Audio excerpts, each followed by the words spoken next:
you might be losing your child is like quite devastating, because the doctor told me that Tia most likely not make it. She can't go past the stage that she already is, because there are so many things blocking her from surviving this whole baby process. Like, if I want to make sacrifices for her, like if I still want to push on and still have my baby, that I might die, and she might also still die. Like both of us might still, the chances are still very slim.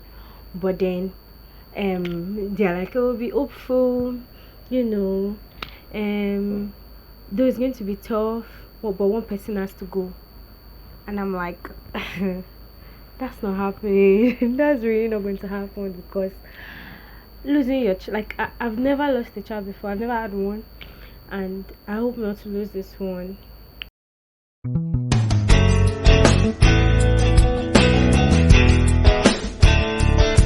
Back to my channel. So in this video I'm going to be sharing with you my placenta previa story.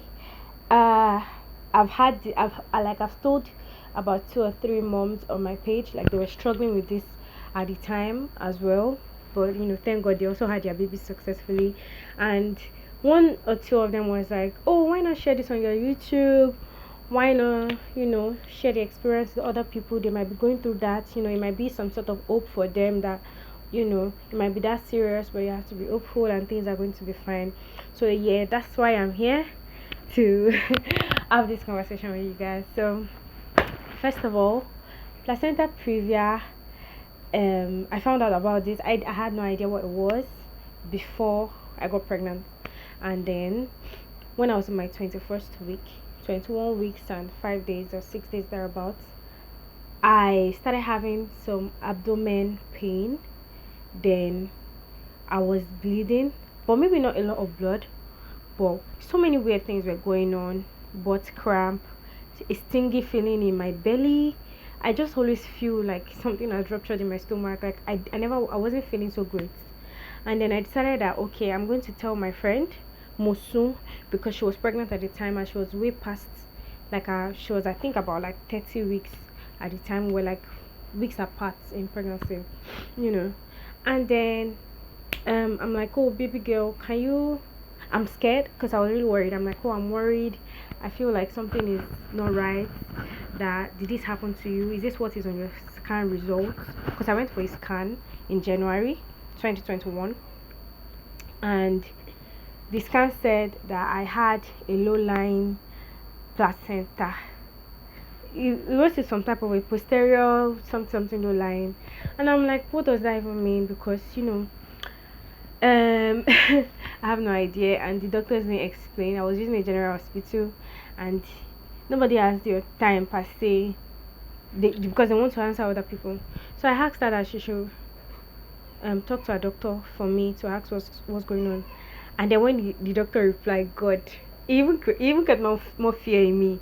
He's like, wow, this is a very serious situation. Tell her not to go through stress. Tell her not to worry. She's still early in a pregnancy. I was still 21 weeks gone. That it might move.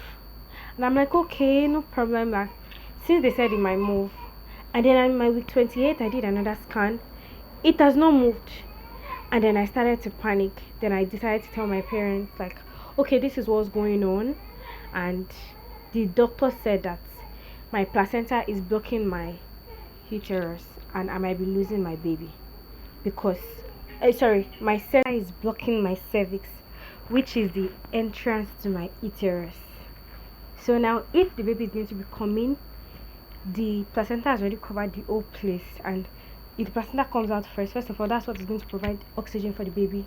So if the placenta comes out first, the baby cannot survive it.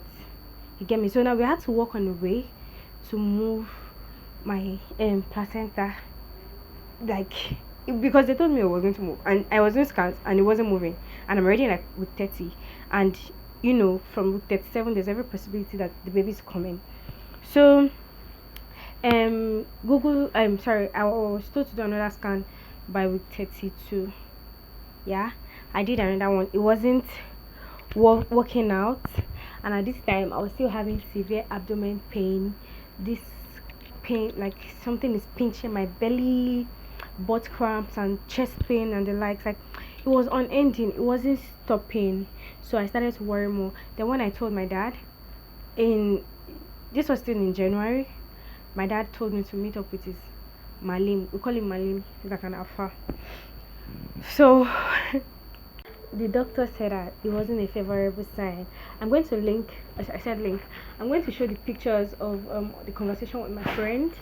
You know, my friend was really helpful during this baby process. She was always there, always like with the talks, with the like emotional support, everything. Like she is the best. You know. So should in case you watch this video, Mosu, you're very amazing, and thank you for being there for me and my baby till now. So I went to this Malim's place, and this was already February 4th. Yeah, so I was told to eat an electric eel. I'm going to show a picture of how that looks. It's very disgusting, and then it's like very slimy. It looks like a snake, and I had to. Okay, basically, when I got to the Malim's place, though my dad had already briefed him, so I had to hold the electric eel by myself. Like I need to hold it, then put it inside a pot where they will cook it. So now, the more I hold this, like if I'm fast in holding it, once I touch it, whatever happens to that electric eel happens to my baby. You know, all these traditional people. But it's an alpha, but it does like a way I think, but I don't know how to put it in English as well. So I had to hold the electric eel, but it was slipping off. I don't know if you know how catfish slips off someone's hand. First of all, I don't even like animals. I don't like touching them. I know how to eat them, but I don't like to touch them. So I was trying to hold it, but it was electrocuting me. So I went to this man's place, picked up the fish, and say hi. Say hi. Hi, you too. So this is my miracle baby. This is the baby that the doctors had told me that she was not going to make it, and and if I wanted her to survive, I would have to go through many surgeries and the likes. Get me? Because I was bleeding and all of that. So I now took the electric eel and I kept it in the pot, and then it took a while before I could, because I don't know if you know the feeling of being electrocuted. Once you just touch the eel, it starts to shock you. So I have to quickly throw it down. So eventually I was able to pick it and put it there. They cooked it, kept some onto is when you write in an Arabic slate, then I think you rinse it off in a pot. I didn't know. But yeah, take my remote. But it's called onto. But I really hope you don't press spoil. Don't press. So I now ate it. When I got there, I ate it with spoon. I ate just the fish. Then the man came and he's like, the prayer, this thing, blah blah blah. I did not eat that. I was supposed to scoop the whole pot. I had to tell his wife to give him Mirinda. I used Mirinda to push it because I could not finish that concoction without, because these things don't really taste good. And I'm like, I'm just going to take all these things because I need my baby to survive. I need the placenta to move, because I was already very close. I was already settled in my third trimester, and the baby was coming, and my placenta wasn't moving. And in the hospital, they already told me that there's no chance that I'm going to bleed to death, because the placenta is is going to be blocking, and when I'm in labor, and the placenta is trying to when I'm contracting, or when my cervix is open. I don't know how to explain that part. When I'm about to have the baby, that if the placenta comes out first, I'll bleed to death. And if the placenta also comes out first, she's going to lose oxygen, which means she's most likely going to die as well. So they didn't even give us, like, I don't know, but I don't want to say hospitals in Nigeria, but they did not they did not shall make it look like I really had a choice. So that's why I'm so grateful. I'm so grateful to my dad, for being there for me, for looking out for me, for hooking me up with people that can actually help me. Because if not for these people in my life, my friends, my dad, my mom, I wouldn't have been able to have this childhood. Like we'll still be doing it the medical way, and it might not have ended well with the critical. Because the doctor was like, I'm in a very critical situation, blah blah. They were already saying, don't worry, you can always have another child, and all that. So I'm going to show you guys pictures of how the concussion looks. If I can still find pictures on my phone, I'm going to show you guys. And the first, I took this concussion several times. I did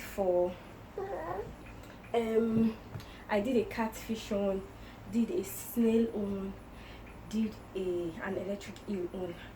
You get me? So if you've watched to this point, please like, subscribe, and do all of that stuff. So during this time, so like I was saying, during this time, my mom was also telling me that my bump wasn't growing, and it looked like everything is still not okay. So I'm like, you get me? It got me worried. But at the end of the day, I'm so thankful that everything worked out fine for me and us. She clocked one a few days ago, and I'm also going to be clocking another year in 2 days now. 2 days from now. You know what? I'm just going to end this vlog now. Mama say, say bye. We want to go and feed ourselves and eat. So say hello to my miracle baby. I get to say bye to my YouTube channel. Thank you so much for watching to this point. If you got here, please subscribe, like, and all of that stuff.